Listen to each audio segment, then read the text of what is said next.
Winston Churchill, a giant of history, famous for his inspiring leadership. Advance, Britannia! Long live the cause of freedom! But behind the legend lies a complicated character. People tend to see Churchill, the icon, Churchill, the bulldog warrior, and of course, that's not the whole story. He was an aristocrat and a man of the people. It says a lot for his charisma and his humility that he was accepted and liked. A trailblazer who also had questionable beliefs. He is an old-school imperialist. He calls Indian people the dusky nation. This is the story of the man behind the myth, using rarely seen footage, personal photographs, and told by those who knew him well. When my grandfather was at home, everything revolved around him. It seemed to be a natural way of life. This is the real Churchill. This time, it's 1945, and the last summer of the Second World War. Prime Minister Winston Churchill has led Britain to the brink of victory, but he's far from done. He's absolutely desperate to carry on and doesn't believe that anyone could do what he could do. Churchill calls a general election. He expects voters will give him another 5 years at number 10. It never crossed their mind that the election was going to be lost. Churchill is in for a shock.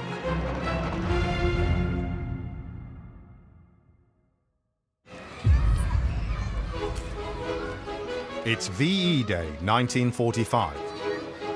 After 5 years of war, all over Britain, people are partying in the streets because Nazi Germany has just surrendered.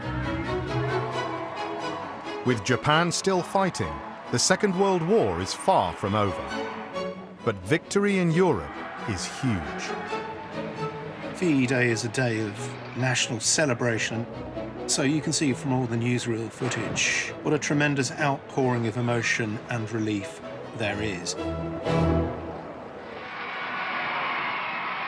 In central London, the streets are taken over by hundreds of thousands of people. They all have one thing in mind. There is one man who's like a lightning conductor for all this emotion. One man that the people want to see even above and beyond the king on that day. It's Winston Churchill, who seems for so many people to have personified this tremendous effort to escape from the clutches of a very, very grave threat to national existence. Churchill leaves Buckingham Palace and joins the throng. Whenever he tries to go anywhere in his open-top car, he is absolutely mobbed, and people are just so excited and happy to see him. The climax of this adoration of Churchill comes late that afternoon. He's at this government building overlooking Parliament Square. He emerges onto the balcony here to give a short speech to the crowd below. And when there is that wonderful moment where he opens with, "This is your victory," and the crowd immediately roars back, "No, it is yours," you can sense just how much of a sense of gratitude and appreciation there is towards Winston Churchill, who is quite clearly on that day being seen as the architect of victory.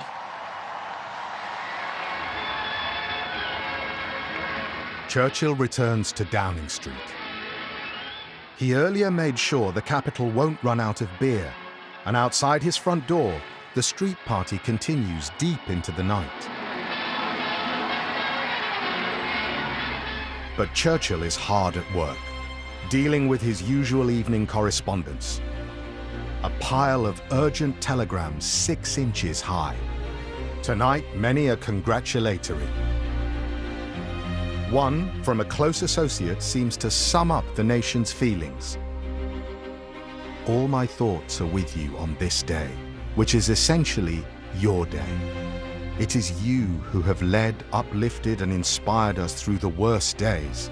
Without you, this day would not have been. He was the hero of the whole country. People were shouting and cheering at my grandfather. It was an extraordinary day. He was almost all-powerful. The man was now a legend. I think you can go even further than that. He's almost seen like a Christ-like figure, a man who kind of had taken the nation's sufferings on his own shoulder and had walked the nation through those dark days and inspired courage and confidence.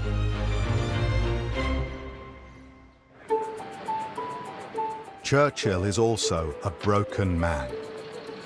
If you see any footage of Churchill during May 1945, when the war is over, here's another thing. He looks knackered. He looks absolutely worn out. He was in his 71st year, and he was physically far from his old self. The fact was that he was exhausted. He was a man of astonishing resilience, but he was not young. I think it's interesting to juxtapose this image of Churchill in May 1945 with some of the images that we've seen of him entering Downing Street in May 1940. The figure is still ostensibly the same. You've got the same dress, you've got the same bow tie, you've got the omnipresent cigar, but you can see the ravages of the war and the result of the premiership on his face and in his bearing.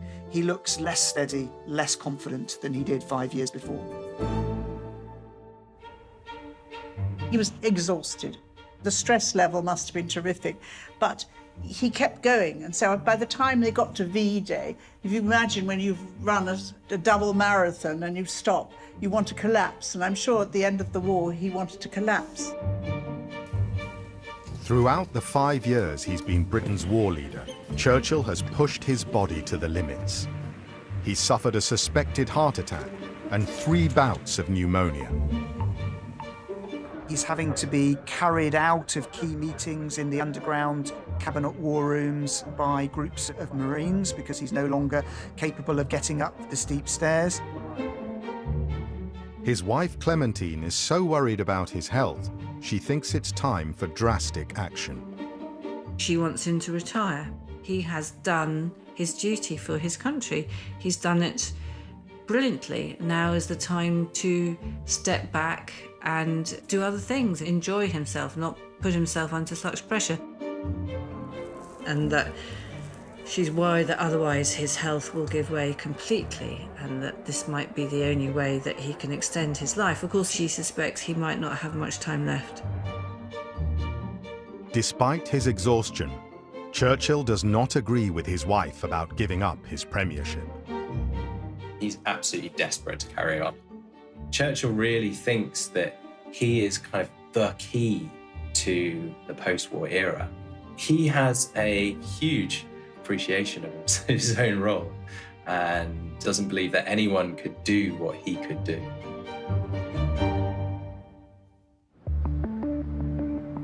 Churchill's first plan for staying in power is to keep everything as it is.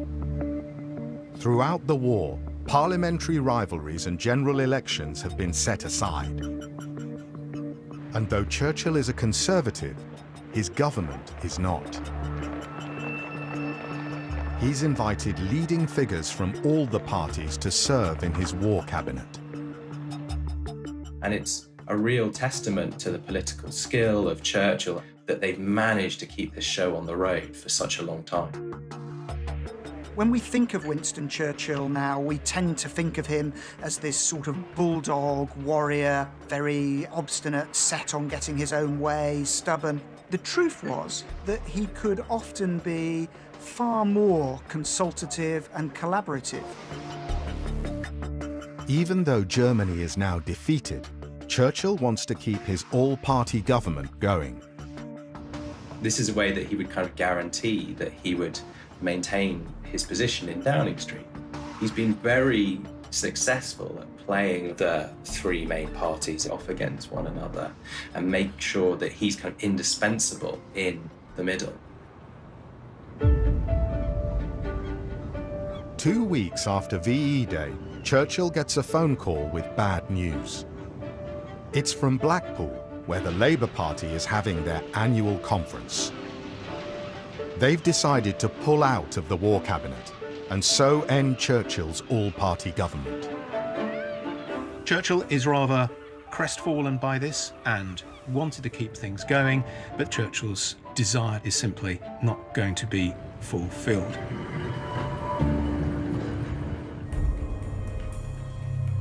There is now only one way Churchill can stay in power. Even though the war is still going on, he'll have to call a general election. Churchill asks his colleagues if he'll win.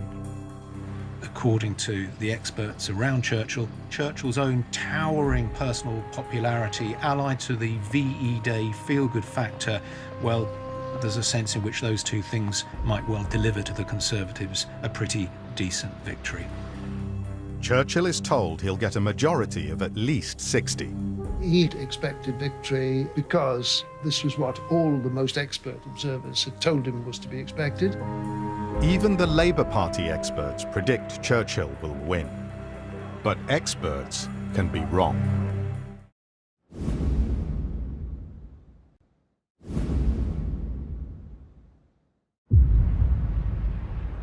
It's a few days since Churchill's all-party government collapsed. In the gardens at number 10, the men who served in it are having a last get-together. These are the politicians from all parties who've helped Churchill defeat Nazi Germany. And there is a good bit of alcohol taken, there's a lot of backslapping, they're quaffing a glass or two together and reminiscing. Churchill can be seen here walking beside Labour leader Clement Attlee. These two men should be political enemies, but they've worked together for 5 difficult years and they've become close.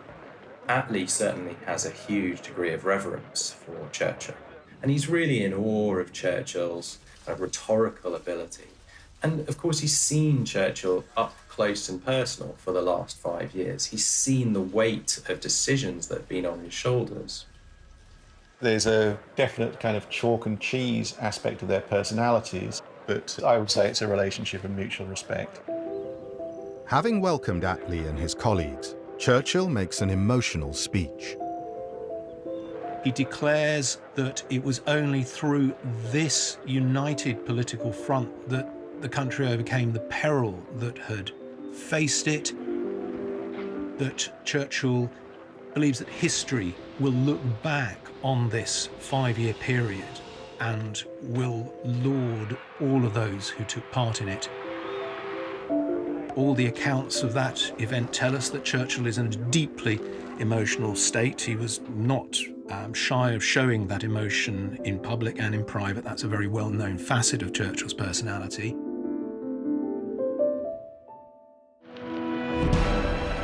As soon as his guests go home, Churchill drives to Buckingham Palace to meet the king. He's firing the starting gun of the general election. And in elections, Churchill thinks there's only one goal, and that is to win. It's like a switch flips in Churchill's head. He is on the stump. He is the old campaigning warhorse. And Churchill is not beyond, nor has he been beyond in some 15 or 16 parliamentary elections in his career, in stepping into the gutter from time to time, and in maybe delivering the odd blow below the belt. Churchill is a fighter, and he likes nothing better than to be in the fray. He cannot envisage a political campaign where he holds back and where he doesn't say what he thinks.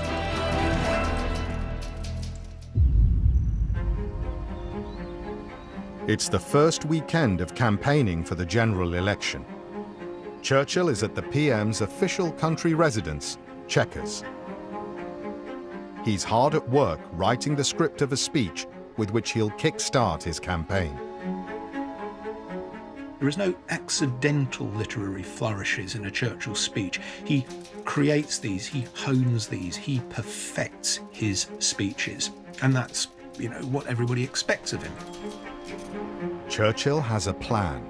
He intends to make people vote for him by scaring them away from his rival for number 10, Labour leader Clement Attlee. What he wants to do is present Attlee as the kind of dangerous threat. Mr. Attlee hands in his deposit money at Stepney Town Hall. Churchill is about to make a huge mistake. He intends to describe Attlee as a left-wing extremist whose government would be, in Churchill's words, harsh, clumsy, and tyrannical, reliant on secret police.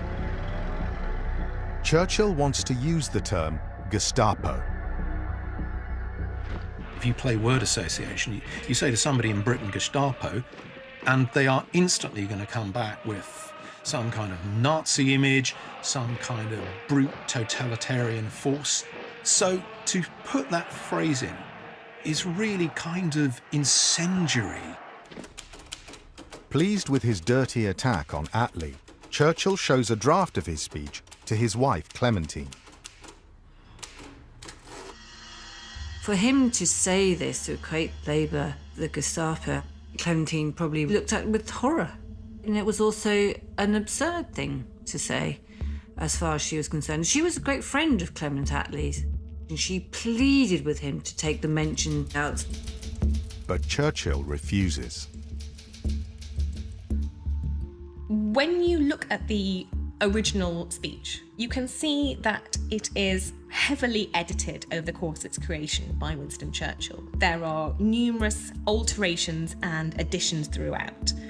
But interestingly, that mention of the Gestapo is one of the few lines that is unedited.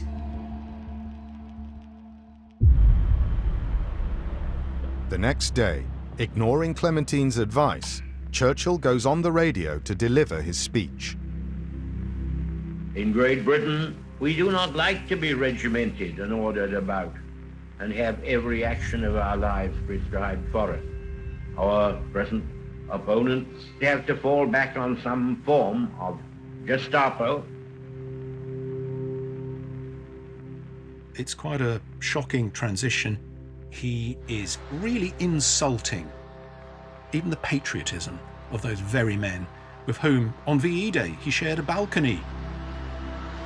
I might add that he thought that that speech would be looked back on as one of the greatest of his career. Well, that actually hasn't happened. One of the first to react to the Gestapo speech is Attlee. Churchill's former wartime colleague has now become his enemy. Attlee leaped on Churchill's Gestapo remark and took the opportunity to remind voters that Churchill, the wartime leader, had been replaced by Churchill, the leader of the Conservative Party, remarking, "I thank him for having disillusioned them so thoroughly." Public opinion seems to side with Attlee. To many people, Churchill has really gone way, way over the top. To some people, it's more than just a kind of political gaffe, it's actively offensive. The mask of the national leader is finally slipped. Here is the Churchill of old. So the headline on the Daily Herald the next day is Churchill's crazy broadcast. Churchill, who's on a pedestal, very much admired as the war leader, and then is portrayed as somebody who's actually abandoned his best qualities. What the Gestapo comment does is give people the opportunity to label him as having gone out of control. It just seemed to confirm that Churchill was perhaps ill-suited to lead the peace. And I think what is sad about that is during the war, he had such an instinct for the words needed to connect with the British public. But in 1945, and especially with that Gestapo speech, that instinct sadly seemed to have vanished. Even Churchill realizes this, and he's devastated. Clementine writes to their daughter that Churchill is very low, poor darling. He thinks he has lost his touch and grieves about it. But Churchill is not giving up the fight. Despite his exhaustion, he decides that to win over the British public, he needs to do something he's done many times before: hit the campaign trail. As a campaigner over the course of his life, Winston Churchill has been known for having huge amounts of energy, for being able to really win a crowd and charm a room. But understandably, by the 1945 election campaign, he has lost some of that energy. This is the man who becomes such a legendary orator during the Second World War, but you see him on the stump. He's tired, he's drawn. Churchill is also weighed down by a heavy burden. He's not just campaigning for himself, but his entire party. Hundreds of MPs expect to be re-elected thanks to the Churchill factor. The Conservative Party campaign is built around Churchill, and it's all about Churchill. The hope was that Winston Churchill and his popularity as a wartime leader would translate into a win at the polls. Churchill is not the force he was at the start of the war. His performances are tired, but he hopes that all he has to do is show up to remind people why they should vote for him. He gets huge crowds wherever he goes. He's kind of mobbed at various train stations where it stops. And wherever Churchill goes, cameras will follow. Churchill carries on the campaign, but he tells a friend he's as tired as he's ever been. And when he reaches the Midlands, there are signs that the wheels are coming off Churchill's election bandwagon. Of course, the coverage of this is very upbeat and very positive. We saw very large, enthusiastic crowds. And perhaps masks an underlying truth. And it's a truth that was spelt out by the News Chronicle, which when they reported this tour, said Mr. Churchill visits the East Midlands, cheers for him, but not for the Tories. And of course, in the piece that we're watching, you're seeing very much the cheers for him, but according to some of the journalists there was an underlying current of opposition to the Conservative Party. Relying on big rallies rather than meeting people one-on-one, Churchill has no idea what voters really think. Churchill didn't sense that people were in fact saying to him, "Thank you for what you've done, you've led us superbly." He didn't realise that it was an expression of thanks rather than an expression of determination to vote for the Conservative Party and its allies in the coming election.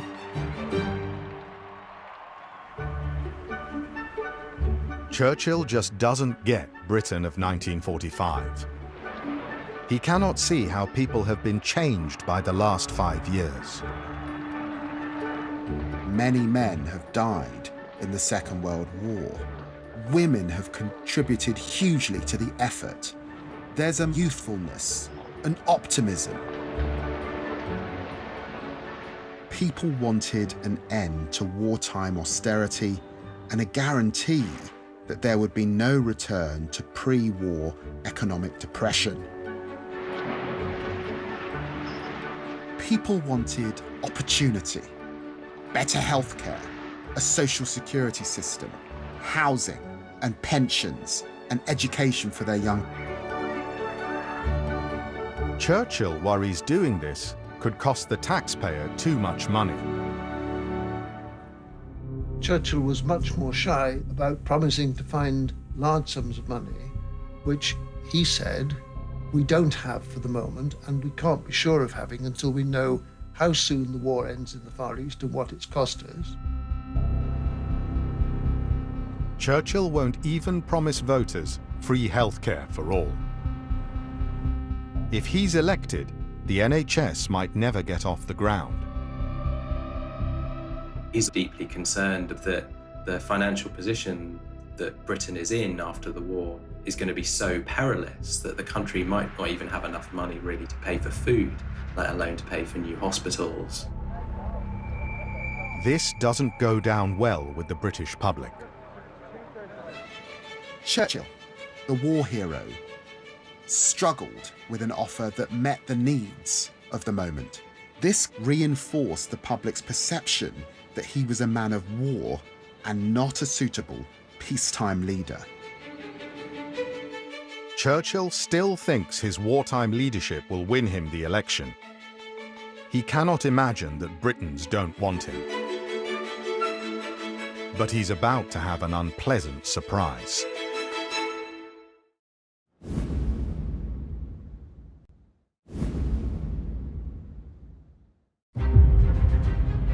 There are just weeks until the election. Winston Churchill needs to find a way to convince Britons to re-elect him as Prime Minister. He's also still fighting the war. The gloves are off in this brutal struggle at the front door to Tokyo. Though Germany is beaten, Japan fights on. Churchill is looking for ending the Japanese war through an invasion and also retaking those lost territories of the British Empire in that part of the world. At the time of which we're speaking, it was still expected that the war against Japan would continue for another 18 months and consume an immense amount of money. Churchill can't imagine he'll be voted out when the war still rages. So, in a filmed election address, he tries to rally voters by reminding them that defeating Japan will involve one final struggle. 5 years ago, I promised you blood, toil, tears, and sweat. Once again, now, today, I must tell you that in spite of all our victories, a rough road lies ahead.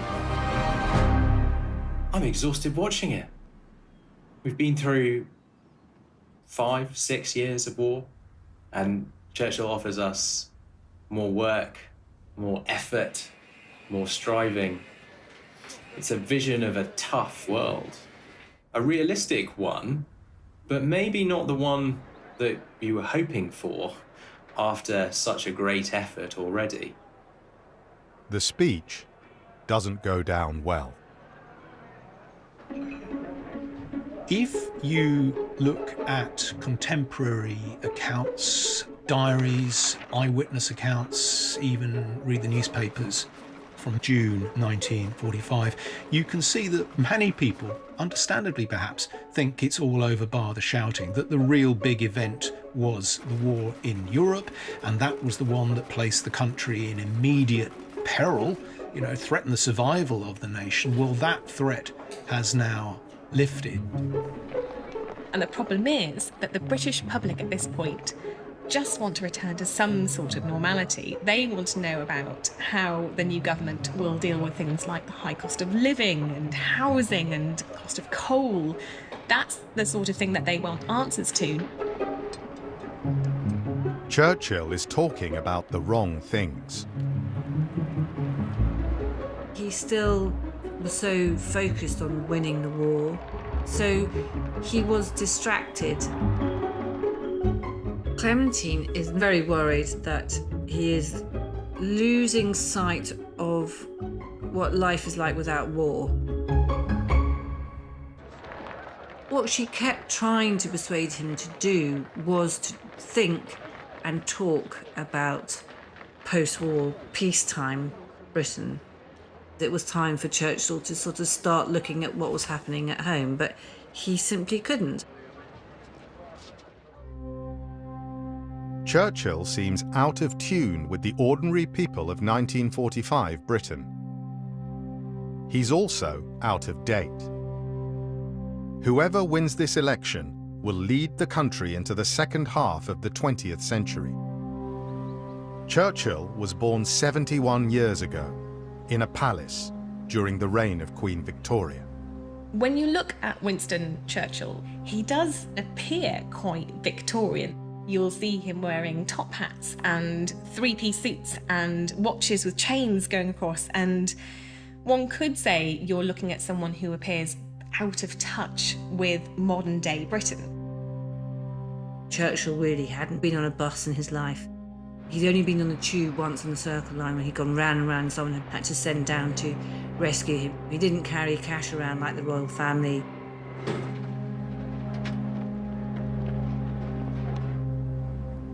Churchill is so out of touch, he can't see it.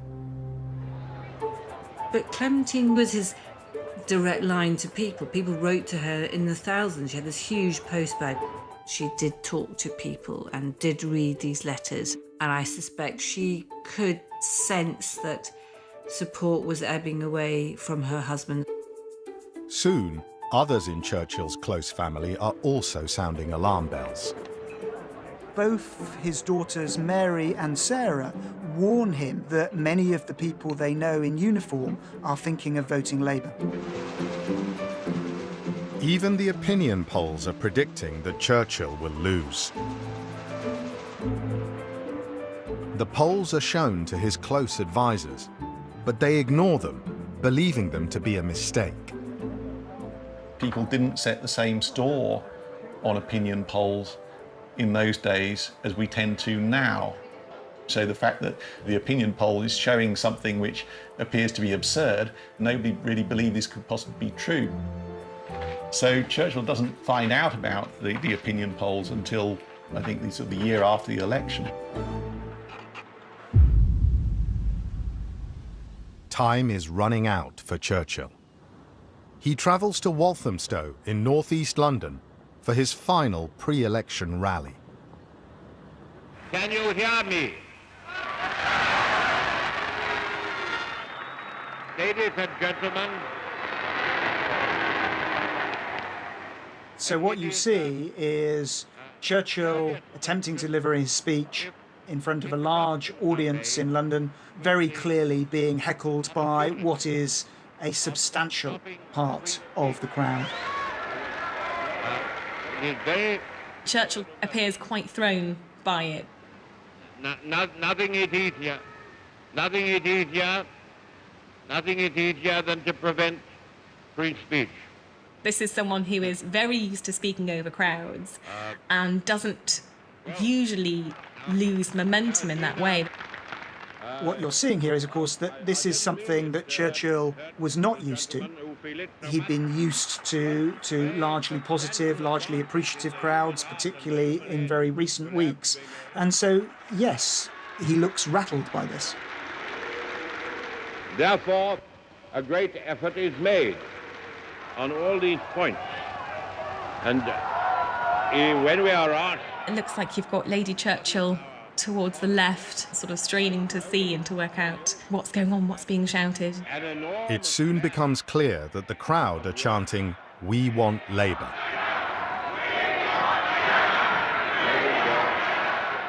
You've got someone from the right whose head is literally in his hands at that point.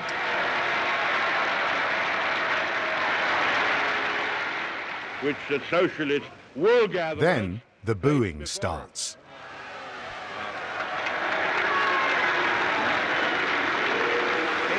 Gentlemen. Walthamstow is an embarrassment and a sign that Churchill may be in deep trouble.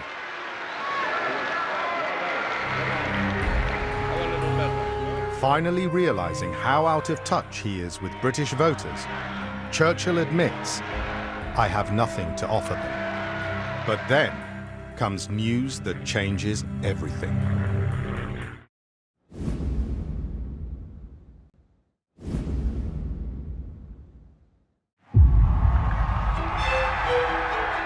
There are just 10 days until decision time.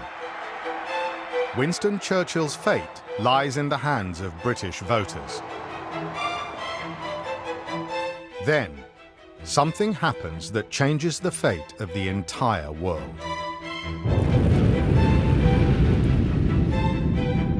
America has exploded an atomic weapon at a secret test site.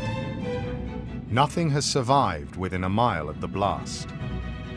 Will this power now available to man be made to rule out war and open a new progressive chapter of history, the atomic age? So Churchill is tremendously excited and boosted by the news that the United States has tested this A-bomb. This is a weapon to be used against Japan. This is a weapon that could bring the war against Japan to an early finish without the need for a hideously costly Allied invasion. This is, in Churchill's mind, a war-winning weapon. There isn't time to drop the bomb before the election results come in.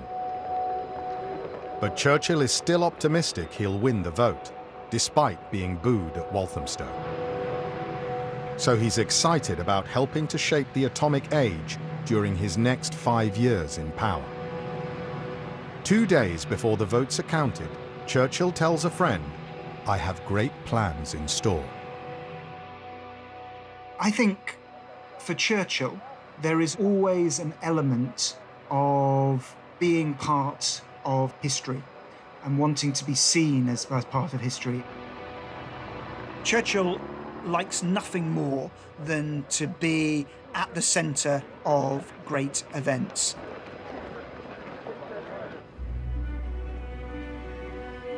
But the night before the count, Churchill has a dreadful premonition. So Churchill goes to bed that night, and I think he goes to bed with some degree of confidence.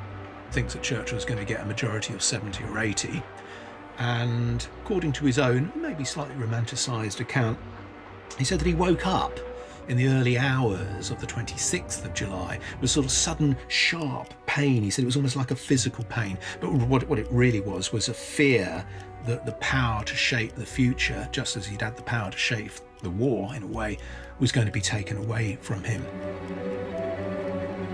This is Churchill's worst nightmare. Churchill retains this deep view that without him, everything that he has fought for, both in the Second World War and all throughout his life, could be at stake.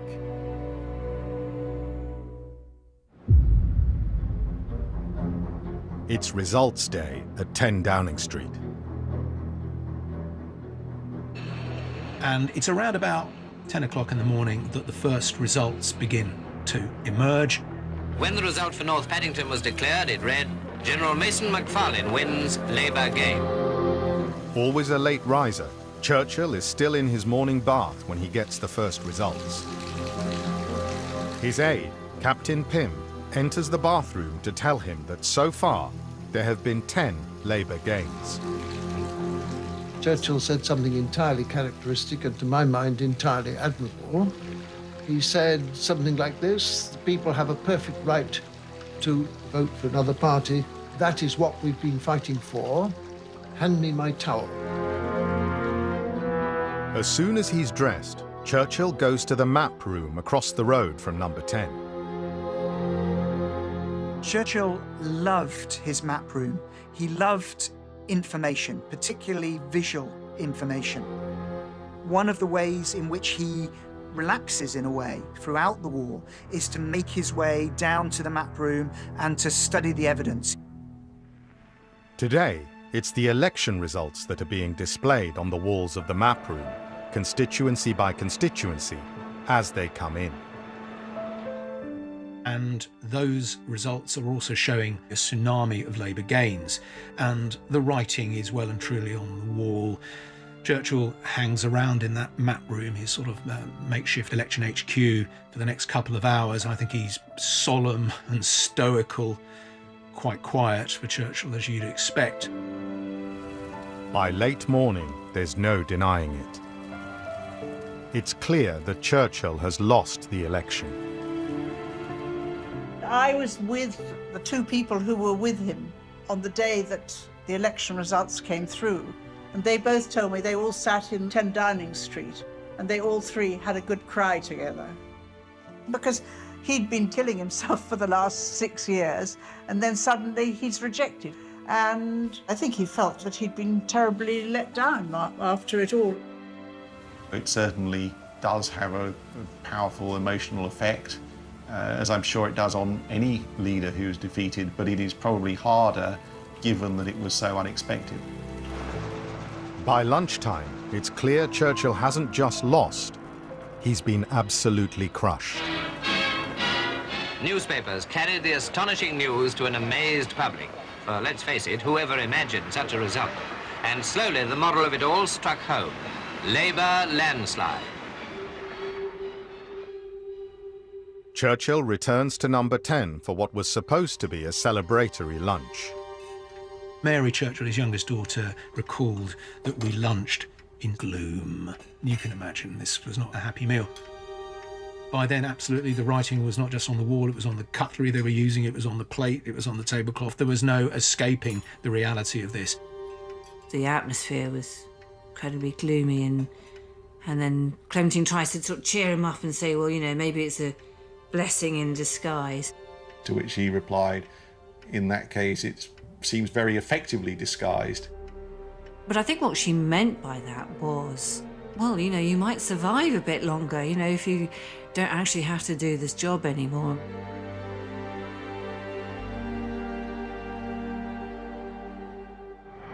At 7 that evening, Churchill makes the journey he hoped he'd never have to make, to Buckingham Palace, to hand in his resignation to the King. This is a photo of him setting off from Downing Street. I see the face of a man trying to put on a brave face. He's a man who's very used to the cameras. He's the great icon of his day, and he's been used to putting on a show. He is a showman. And I see here a man bravely attempting to do that one more time. Churchill meets the King as his Prime Minister for the final time.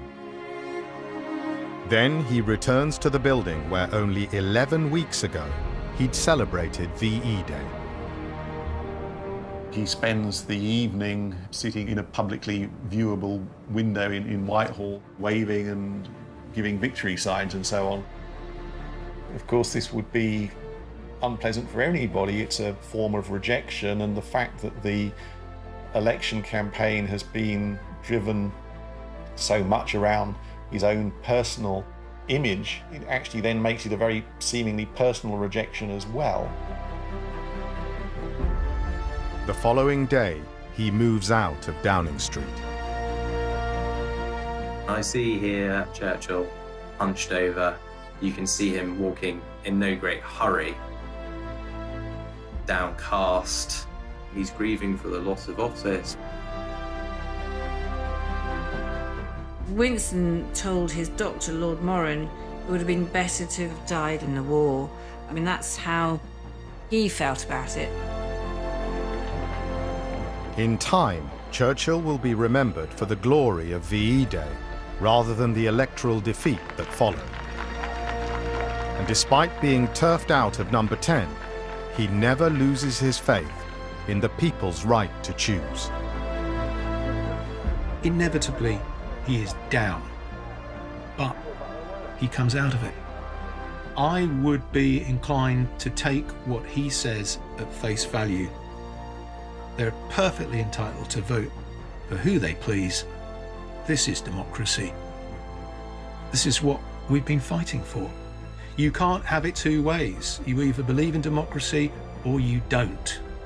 And he does.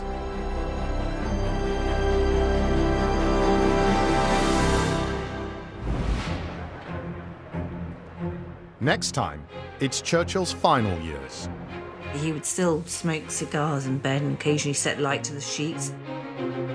Churchill's reckless behaviour in old age is jeopardising his place in history. Churchill, the British bulldog, is looking much more like a playboy.